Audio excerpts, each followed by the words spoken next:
Hi, I'm Jason Robinson here with Matthew Stein, author of the recently revised and expanded book, When Technology Fails, a manual for self-reliance. Matthew, I'm sure our viewers are very interested in hearing about the content of the book, but perhaps first you could tell us a little bit about your motivation or inspiration in writing this book, because I understand it was a real process for you. When I first wrote the book, it was pre-9/11, pre-Hurricane Katrina. The world was a very different place from now.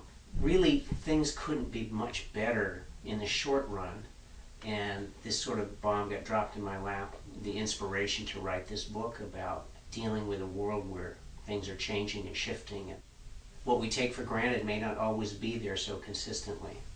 The vision, it was an amazing experience. It stayed with me. It was life-changing, as have been several other experiences have been life-changing, and it's something that I've never forgotten and has stayed with me.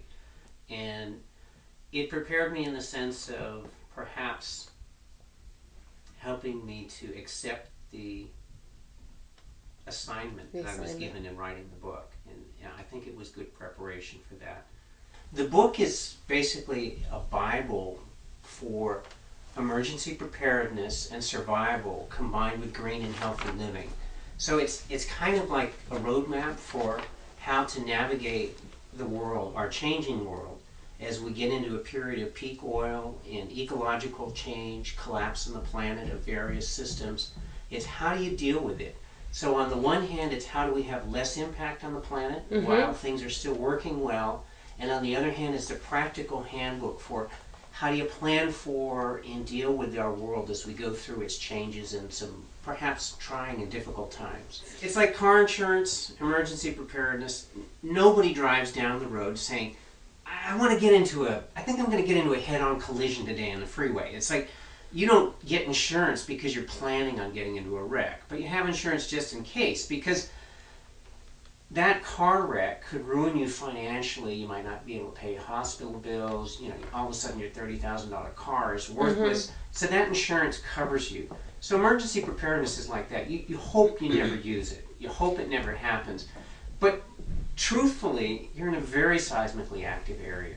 These kinds of situations tend to bring out the best in people. 9 times out of 10, it brings out the best and not the worst in people. And I believe that bringing out the best in people is our only way of avoiding collapse. And I believe that if you stick your head in the sand and think good thoughts, that's kind of like Reaganomics. Just thinking positive is unrealistic, and it's a recipe for collapse and a recipe for failure.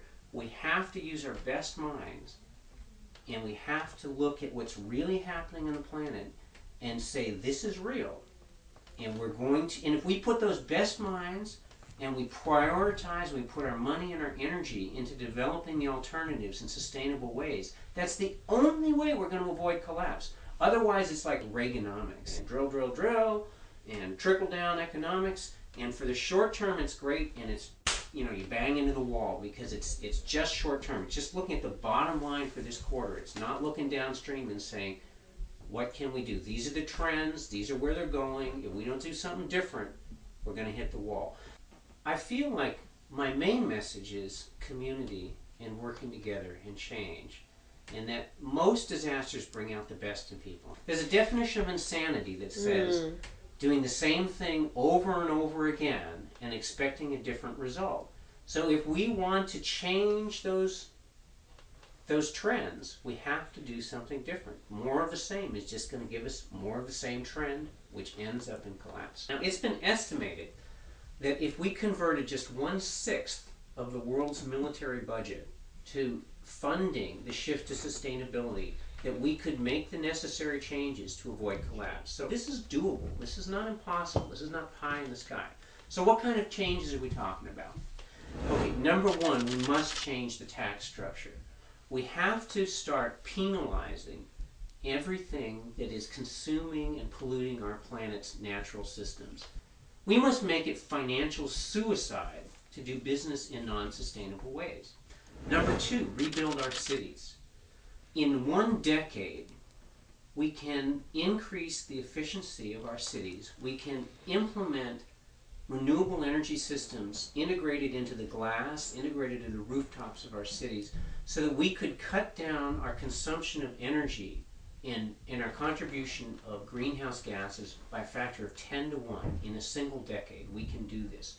We can change our cities so that mass transportation becomes integrated in there, that there's bus lanes and there's mass transit, so that the cities become unfriendly for individual cars and friendly for pedestrians, friendly for people to use mass transit. We must make it so that it is uncomfortable to do it in the unsustainable way. Rebuild our railways and our waterways and our mass transit systems. When gas gets to $20 or $30 a gallon, how are we going to ship our products around the country? And how are we going to drive? And how are we going to get to work? And how are we going to make businesses still work? Because, like it or not, oil is running out on the planet. So if we don't start implementing those systems that use our resources efficiently right now, while things are still working well, when the economy's totally collapsed and there's no oil left in the world, that's too late to do these things. We have to do them now. We've got to start transporting these efficient ways of doing things to the third world. Because we can't say to the third world, well, you know, we in the Western world took the resources from all over the planet to build our lifestyle. It would take 9.5 planet Earths to support every man, woman, and child on the planet with today's population with a North American lifestyle. 9.5 planets. We must fund and support renewable energy development. That's key. I mean, if we don't do that, then we're going down, or we're going back to a third world lifestyle in North America, which we really don't want. We must eliminate population growth. I mean, people say, well, how could our planet get so bad so fast? Well, think about it this way. Something like 10,000 years ago, there was a huge catastrophe on the planet. It's called the Great Flood in the Bible, Noah and the Ark. And in the Epic of Gilgamesh, in the Sumerian tablets, they talk about it. And there's archaeological evidence of this huge catastrophe on the planet. So nobody knows how many people were on the planet before then, but essentially 10,000 years ago, the slate was wiped clean, and most of the people and most of the animals on the planet died. And so they kind of had a virgin Earth to start with after that. Well, it took 8,000 years to grow the first 500 million people on the planet. Then it took another 800 years to double that, to make 1 billion people on the planet. Then it took 1,200 years to double that again, to make 2 billion people on the planet. Well, it took 100 years to do the next doubling. Now, when I was a child in the 1960s, there was 3 billion on the planet. It took less than 40 years to double again, to make 6 billion on the planet. Well, now there's almost 7 billion on the planet. So what we've seen is a population that's gone like this.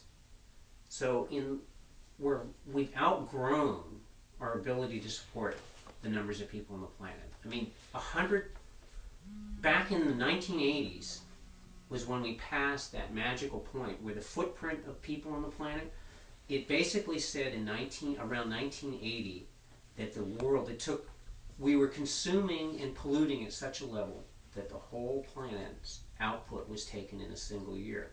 And since then, we've been doing what's called overshoot, which means we've been consuming the planet faster than it's regenerating. And that's a recipe for collapse. Share the wealth. The third world wants what we have. We must export our technology, and we must also fund. We must make it economically profitable for people in the third world to conserve their rainforest, to conserve things. We can't say to them, your people must starve because you have rainforest. We have to we've benefited from their resources. We have to provide the funds so that the people in the third world can save their resources, save their rainforests, save the planet, and still have a reasonable standard of living. We must replace coal-burning power plants, because right now, most of the electricity on the planet is developed in a coal-burning power plant. And in China, for instance, every single year they're adding as many new coal-burning power plants as all of the United Kingdom or all of France put together. It's like adding a new UK or a new France every single year.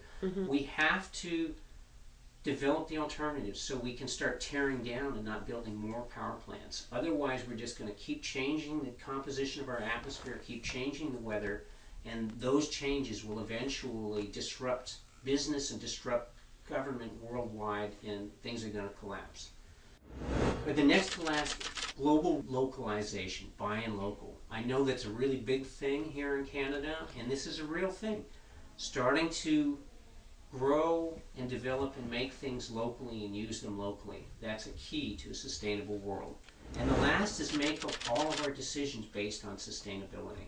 That we have to evaluate everything on a global level. Every way we do business, every decision, we must say, does it get us closer to sustainability or further away from sustainability? We must use that as the guiding light for making our decisions. Matthew, thank you so much for taking the time to speak to us today.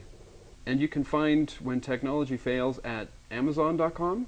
That's correct. And also there's really great free information on the website, www.whentechfails.com. When Tech Fails? Right, not When Technology Fails, but whentechfails.com.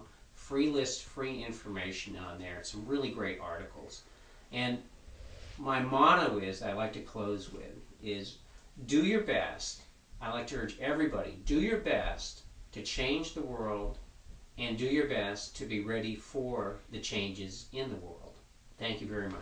I'm here with Matthew Stein, author of When Technology Fails. I'm Jason Robinson, and you're watching Sustainability Television.